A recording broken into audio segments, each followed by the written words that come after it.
আসসালামু আলাইকুম। কেমন আছেন আপনারা সবাই? আজ আমি সিম্পলি আপনাদের একটা রেসিপি দেখাবো। দেখতেই পাচ্ছেন আমি কলার খোসাগুলো কেটে নিয়ে এভাবে গোল গোল করে কেটে নিয়ে ধুয়ে নিয়েছি।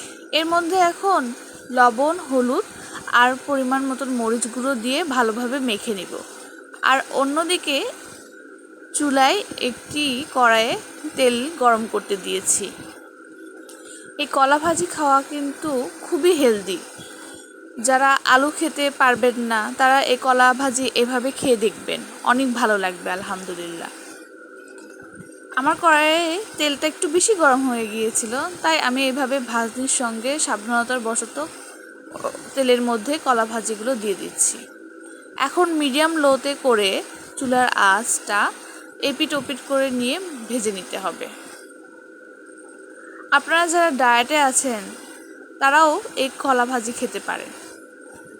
এর মধ্যে কলার মধ্যে কিন্তু অনেক পরিমাণে আয়রন আছে। ভালো কথা, এটা কিন্তু সাগর কলা, সাগর কাঁচা কলা। অনেক বিচি কলা আছে, ওগুলো দিয়ে খেতে ভালো লাগে না। যদি পোক্ত হয় তবে বিচি থাকে দেখে ভালো লাগে না।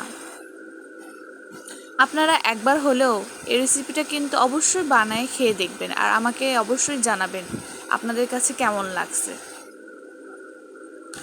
এখন আপনাদের পছন্দসই কালার আসা পর্যন্ত ভেজে নিতে পারেন।